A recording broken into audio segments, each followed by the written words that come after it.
the functions like motor vehicle registration, inspection, licensing is still going on. Yes. Only that now Obviously, we don't have an institutional arrangement where it's the National Transport and Safety Authority doing it. There is no new approval we are waiting for. The delinking committee is so that, as for example, KRA releases issuing of licenses from Times Tower, it's in an orderly manner so that we don't also cause inconvenience to the Kenyan people. So the delinking report is to say this is how we are going to move these functions from where they are currently hosted to the authority.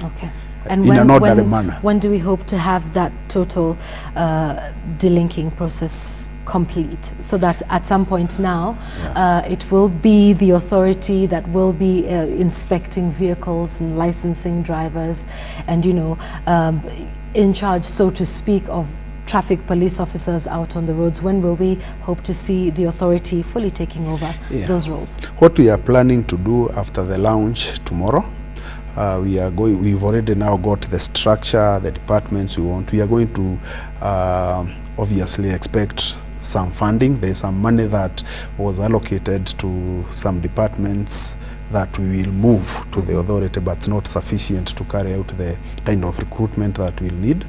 Well, we hope that by the end of April we'll have done recruitment of staff.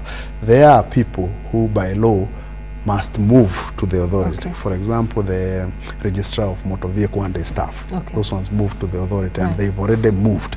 They actually in office as we speak. So even the inspection that is going on now, even the licensing that's going on now, it's going on behalf of the authority.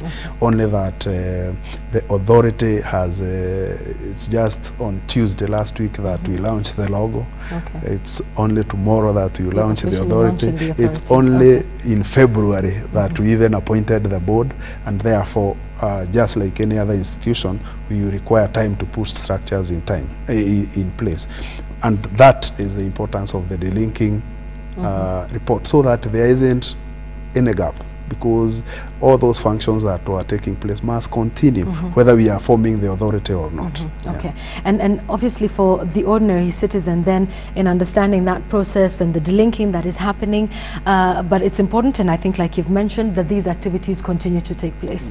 You will still get your license renewed, or get a fresh license, or still get your vehicle, you know, your registration plates if need be, and the police officers are still out there on the roads manning traffic, and that's happening there. So it's important for them to know that this process goes on and not much is going on. Until that total process of delinking goes on, they will continue to get these services where they have been getting them in the past? That's correct, but I am happy also to say that just last week we managed to secure very nice premises, and some of the functions that can be moved immediately to our new premises shall move. But as we speak, we already have a whole floor for the authority in Transcom House, and some of the things are happening there.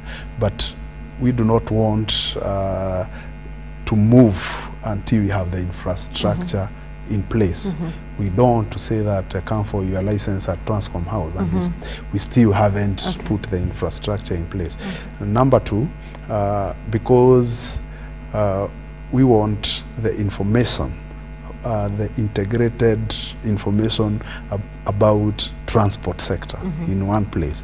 We actually also are launching another program called Transport Integrated Management System, so that in this system, if you are driving in Northeastern and you are arrested by a traffic policeman using the smart card and you are charged, that information goes into a central database, and any other person in Western Kenya can be able to see. And therefore, with this, we'll make it easier. For example, the minor traffic offenses.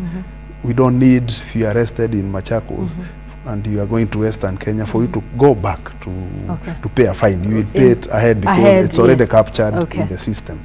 We want also to make your ability to pay fines for minor offenses easy. We also want to start a point system where depending on the traffic offense that you commit, we continue reducing the way it works in South Africa. And the points can be reduced to a level that your license is revoked. Okay. That is already proposed in the report that we are presenting to the minister tomorrow. And hopefully that should happen when? Because that sounds like a very good idea about just centralizing all of this information. That's work ongoing. Work ongoing. Yes. Okay, good. So we hope to see some results, particularly with that, you know, at some point soon. My particular pet peeve on the roads is drunk driving. Just before we let you go, what do you think would be the solution towards getting that? You know, stiffer penalties. Just remind us again what the law says about someone found driving under the influence. This annoys me to no end, because for me, if you drink, that's fine, no problem, but take a cab. But we see a lot of that happening, particularly in Nairobi. I can't speak for other towns and cities in this country, but this is something that plagues us. Young people, old people, middle-aged people, everybody across the board. I think, you know, drunk driving is a very serious crime, if you ask me. Leads to needless deaths on the road and accidents and destruction of road infrastructure. What do you think would be the solution towards just getting Kenyans to understand that if you're drunk, you don't get behind the wheel? I can't agree with you more that most of the accidents that take place, 90%, for two reasons. Either a driver is fatigued because of driving for too long, or is drunk. He may hit one who is not drunk, but if you take 90% of the accidents, one of the drivers is certainly under the influence. Right. And I don't think that penalties, fine someone 50,000 because he's caught driving drunk, all they'll do is imagine their beer cost 50,000 plus the cost of the alcohol, and they continue behaving that way. And I think the solution is do something about disabling this person to drive in future. And that's why the point system is very, very important.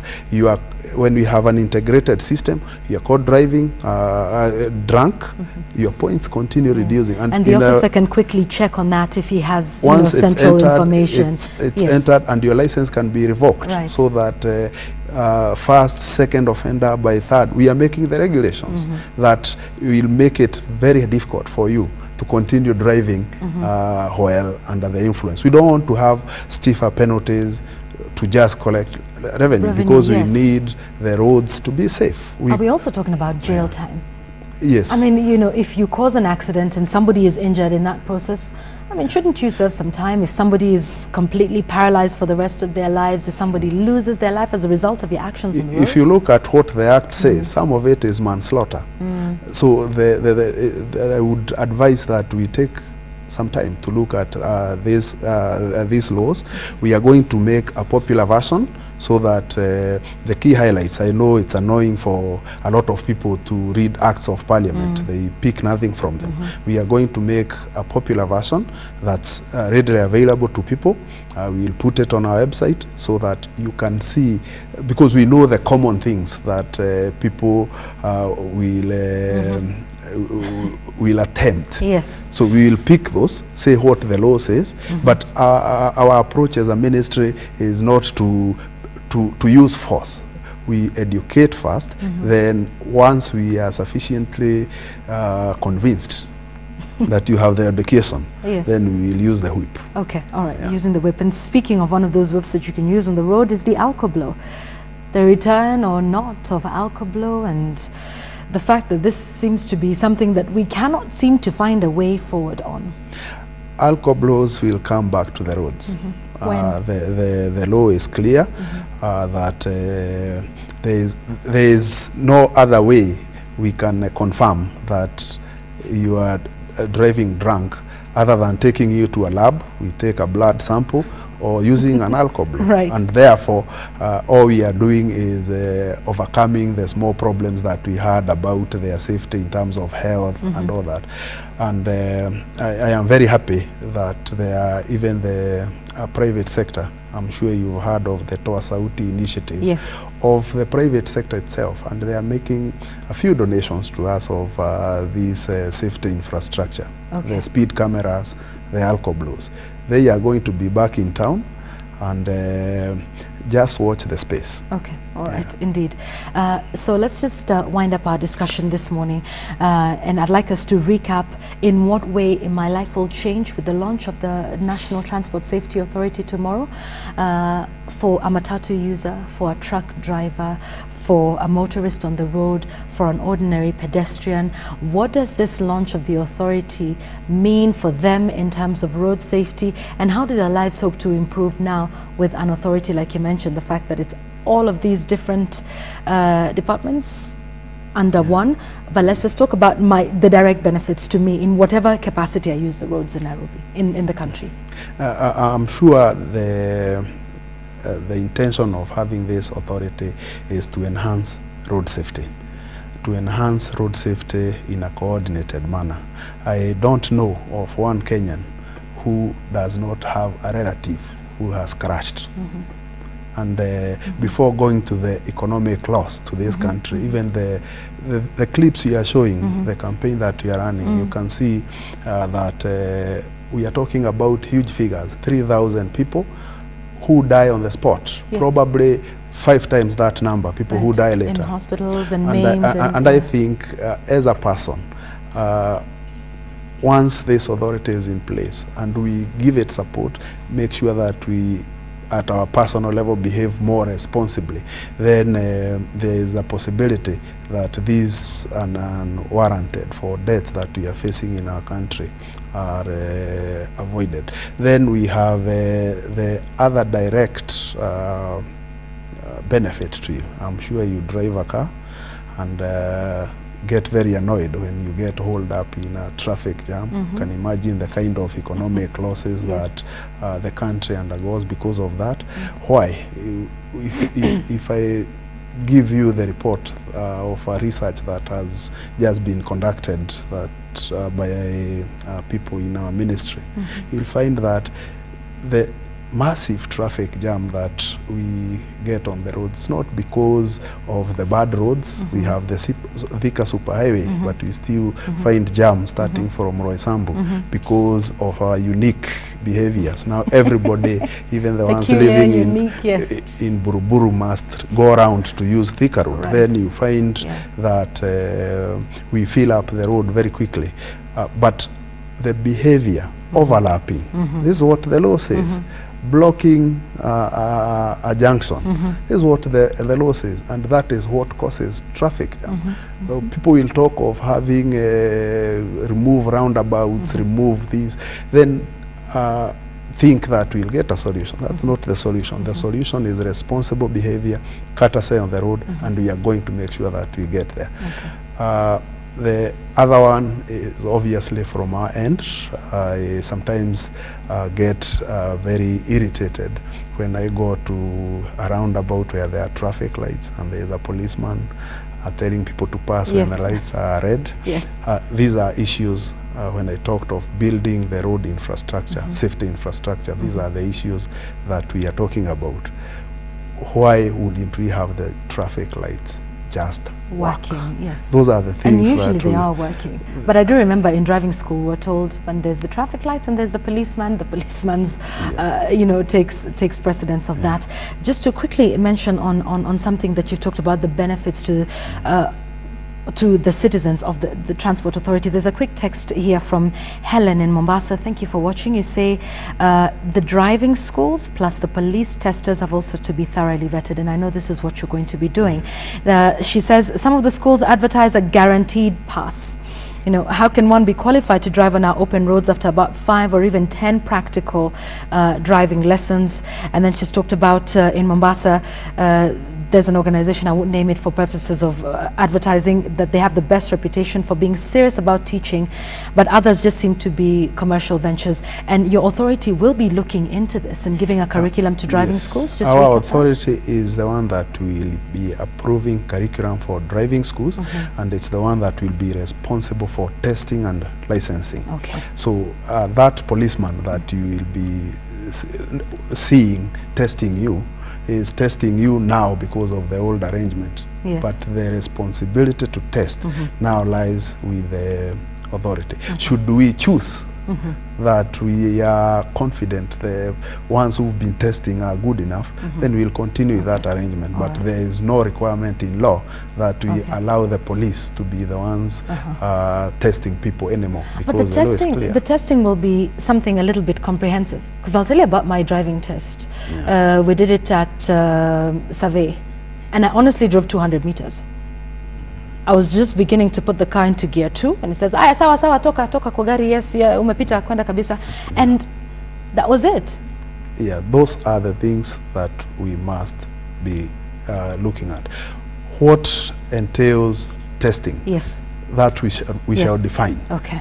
And we shall empower the Kenyan to know this is what testing is about. I know that most of the people who go for driving tests are enthusiastic to get the license. So after your 200 meters, you are too happy to leave the car and go get a license when you are not competent to drive. And there is this requirement of especially the public service vehicle drivers to be tested every 3 years. Then there is the requirement of us deducting points from you reach a level, you say you can only retain your driving license if you go back to a driving school that we prescribe. So these are things that when the authority is in place, we'll put and make clear to Kenyans, so that you know the consequences of doing the following is a loss of my point. And the points are actually put there. When you are caught overlapping, you lose 10. When you are caught doing this, you lose 50. When you reach this level, it means go back to driving school. Reach another level, revoking. No license for 10 years. So these are the regulations, the rules we are making, and will be available shortly. Okay, all right. Indeed, I think the launch of that authority couldn't come soon enough for a lot of us on our roads. And we're looking forward to seeing a lot of what you've talked about here, you know, just in operation, because I think road safety is something that is definitely very, very important. So thank you for coming, and we wish you all the best with that launch tomorrow. And do know all eyes will definitely be on you. But like you say, it's also up to us as the users of the roads in our country. Asante sana Bwana PS. Thank you very much. I hope we all behave responsibly. Indeed. And make our roads safe. Indeed.